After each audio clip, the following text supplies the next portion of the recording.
আসসালামু আলাইকুম প্রিয় দর্শক সকলকে আমন্ত্রণ জানাচ্ছি আজ শনিবার 5 জুলাই 2025-এর খুবই গুরুত্বপূর্ণ নতুন নিম্নচাপ লঘুচাপ ও ঘূর্ণিঝড় ঝড় বৃষ্টির গুরুত্বপূর্ণ আবহাওয়ার খবরে। দেশের বিভিন্ন অঞ্চলে আবারও বৃদ্ধি পেয়েছে তীব্র ঝড় বৃষ্টির দাপট। আজ থেকেই বৃষ্টিপাতের পরিমাণ রাজশাহী, ঢাকা, খুলনা, বরিশাল, চট্টগ্রাম বিভাগে আরও বৃদ্ধি পাওয়ার আশঙ্কা করা যাচ্ছে। অতি ভারী বৃষ্টির প্রবণতা বাংলাদেশের 7 বিভাগ সহকারে ভারতের পশ্চিমবঙ্গের বিভিন্ন অঞ্চলের ওপর দিয়ে বৃদ্ধি পাওয়ার সম্ভাবনা রয়েছে। তো প্রিয় দর্শক, আজ এবং আগামী এক সপ্তাহ দেশের কোন কোন অঞ্চলগুলোতে আবহাওয়া কেমন থাকবে জানিয়ে দিব।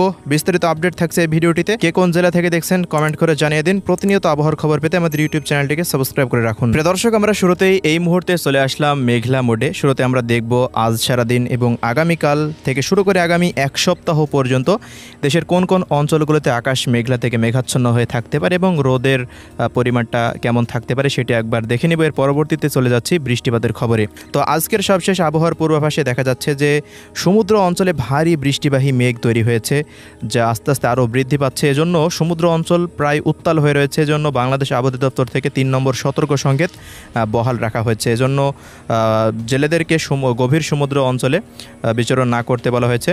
মাছ ধরার নৌকা ও ট্রলারগুলোকে উপকূলের কাছাকাছি থেকে সাবধানে চলাচল করতে বলা হয়েছে। আজকের আবহাওয়ার রিপোর্টে আমরা দেখতে পাচ্ছি যে মেঘলা মোড থেকে সারাদিনে আকাশ অস্থায়ীভাবে আংশিক মেঘলা থাকতে পারে। খুলনা, বরিশাল, চট্টগ্রাম বিভাগে ভারী বৃষ্টিবাহী মেঘের উপস্থিতি থাকতে পারে। আগামীকাল থেকে এই পরিমাণটা আরও বৃদ্ধি পাচ্ছে এমনটাই দেখা যাচ্ছে। ঢাকা বিভাগ এবং ময়মনসিংহ বিভাগ দিয়েও ভারী বৃষ্টিবাহী মেঘের পরিমাণটা আরও বৃদ্ধি পাবে। এজন্য শুধুমাত্র রংপুর বিভাগ ব্যতীত সিলেট, ময়মনসিংহ, রাজশাহী, ঢাকা, খুলনা, বরিশাল ও চট্টগ্রাম বিভাগের অধিকাংশ জেলাতেই ভারী বৃষ্টিপাতের আশঙ্কা করা যাচ্ছে, যা আগামী 7 জুলাই সর্বোচ্চ মাত্রায় চলে যেতে পারে, চলমান থাকতে পারে 10 জুলাই পর্যন্ত। তো এই বৃষ্টি বলায় রংপুর বিভাগে তেমন কোনো ভারী বৃষ্টিপাতের আশঙ্কা করা যাচ্ছে না। আগামী এক সপ্তাহ পর্যন্ত আকাশ মেঘলা থেকে মেঘাচ্ছন্ন হয়ে থাকতে পারে রংপুর বিভাগে ব্যতীত অন্যান্য বিভাগগুলোতে।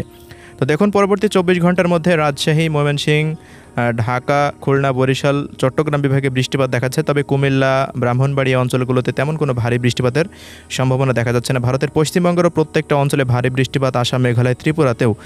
এছাড়াও পরবর্তী 3 দিনে রংপুর বিভাগ ব্যতীত দেখা যাচ্ছে দেশের 7টি বিভাগের ওপরেই ভারী বৃষ্টিবাহী মেঘের আনাগোনাটা বৃদ্ধি পাচ্ছে এবং বৃষ্টিপাতের পরিমাণও প্রায় 200 মিলিমিটারের কাছাকাছি চলে যাচ্ছে পরবর্তী 10 দিন পর্যন্ত। এমনটা এই মুহূর্তে ছিল আপডেট। তো প্রিয় দর্শক, আমরা এই পর্যায়ে এবার চলে আসলাম বৃষ্টিবাহী মোডে। আজ সারাদিন কোন কোন অঞ্চলগুলোতে ঝড় বৃষ্টি হতে পারে সেই আপডেটটা আমরা এক নজরে দেখে নেব। তো আজ সবচেয়ে বেশি ভারী বৃষ্টিপাতের সম্ভাবনা দেখা যাচ্ছে বরিশাল বিভাগের জেলাগুলির ওপর দিয়ে। বরিশাল, পিরোজপুর, ঝালকাঠি, বরগুনা, পটুয়াখালী, ভোলাতে ভারী বৃষ্টিপাতের সম্ভাবনা। অপরদিকে উপকূলীয় অঞ্চলগুলোতে দমকা বা ঝোড়ো হাওয়া বয়ে যেতে পারে।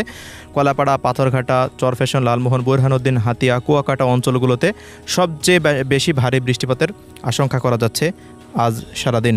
এছাড়াও খুলনা বিভাগের কুষ্টিয়া, মেহেরপুর, চুয়াডাঙ্গা, ঝিনাইদহ, মাগুরা, শৈলকুপা, যশোর, এদিকে দেখা যাচ্ছে দামুড়হুদা, চুয়াডাঙ্গা অঞ্চলগুলোর আশেপাশে সহকারে নড়াইল, অভয়নগর, খুলনা, সাতক্ষীরা, শ্রীকান্তপুর, মোংলা, বাগেরহাট, শ্যামনগর পর্যন্ত প্রত্যেকটা অঞ্চলেই বিক্ষিপ্ত এবং ভারী বৃষ্টিপাতের সম্ভাবনা রয়েছে আজ সারাদিন। পাশাপাশি এদিকে রাজশাহী বিভাগেরও পাবনা, রাজশাহী, ভেড়া, ভাঙ্গুড়া, নাটোর জেলা এবং এদিকে চাঁপাইনবাবগঞ্জ, নওগাঁ এই অঞ্চলগুলোতেও বিক্ষিপ্ত ভারী বৃষ্টিপাত হতে পারে। বগুড়া, সিরাজগঞ্জ অঞ্চলগুলোতেও হালকা থেকে মাঝারি মানের বিক্ষিপ্ত বৃষ্টিপাতের সম্ভাবনা রয়েছে আজ সারাদিন। তো এই ছিল রাজশাহী বিভাগের আবহাওয়া পরিস্থিতি। রাজশাহীতে সারাদিন আকাশ মেঘলা থেকে মেঘাচ্ছন্ন হয়ে থাকতে পারে আজ সারাদিন।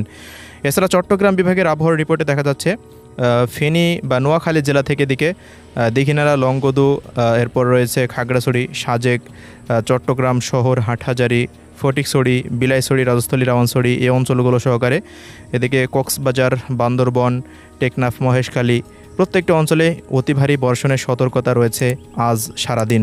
অন্যদিকে দেখা যাচ্ছে লক্ষ্মীপুর, চাঁদপুর, এরপর ফেনী জেলা থেকে শুরু করে এই অঞ্চলগুলোতে তেমন ভারী বৃষ্টিপাতের আশঙ্কা নেই এবং বিক্ষিপ্ত বৃষ্টিপাতটা হতে পারে। কুমিল্লা, ব্রাহ্মণবাড়িয়া অঞ্চলগুলোতে দিনের বেলায় তেমন কোনো বৃষ্টিপাতের আশঙ্কা দেখা যাচ্ছে না। তবে রাতের পর হতে 2-1 অঞ্চলে বা বিকেলের পর হতে বৃষ্টিপাত হতে পারে 2-1 গ্রাম অঞ্চলে।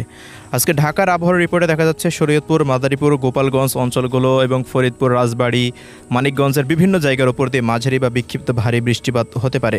পাশাপাশি মুন্সিগঞ্জ, নরসিংদী, ঢাকা শহর, কাপাসিয়া, কটিয়াদী, কিশোরগঞ্জ, টাঙ্গাইল, কালিহাটি, বাংশাইল, নগরপুর অঞ্চলগুলোতে তেমন কোনো ভারী বৃষ্টিপাতের সম্ভাবনা দেখা যাচ্ছে না। বিক্ষিপ্ত ছড়িয়ে ছিটিয়ে বৃষ্টিপাতের সম্ভাবনা রয়েছে। এছাড়াও আকাশ কিছুটা রৌদ্রোজ্জ্বল থাকতে পারে, মেঘলা থেকে মেঘাচ্ছন্ন থাকতে পারে। ভারতের পশ্চিমবঙ্গের আবহাওয়া রিপোর্টে দেখা যাচ্ছে কলকাতা, উত্তর দক্ষিণ চব্বিশ পরগনা, পূর্ব পশ্চিম মেদিনীপুর, ঝাড়গ্রাম, পুরুলিয়া, হাওড়া, হুগলি, বর্ধমান, নদিয়া অঞ্চলগুলোতে অধিকাংশ জায়গাতেই ভারী বৃষ্টিপাতের সম্ভাবনা রয়েছে আজ। এছাড়া প্রিয় দর্শক, এদিকে বীরভূম, মালদা অঞ্চলগুলোতেও হালকা থেকে মাঝারি মানের বৃষ্টিপাত হতে পারে।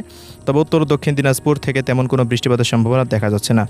রংপুরের আবহাওয়ার রিপোর্টে আজ সারাদিন আকাশ অস্থায়ীভাবে আংশিক মেঘলা থাকতে পারে, তেমন কোনো ভারী বর্ষণের সতর্কতা নেই। তবে রাতের পর হতে বা বিকেলের পর হতে পঞ্চগড়, নীলফামারী, লালমনিরহাট, দিনাজপুরের দু এক অঞ্চলে বিক্ষিপ্ত ঝড় বৃষ্টি হওয়ার সম্ভাবনা। গাইবান্ধা অঞ্চলের দু এক স্থানে বিক্ষিপ্ত বৃষ্টিপাত হতে পারে।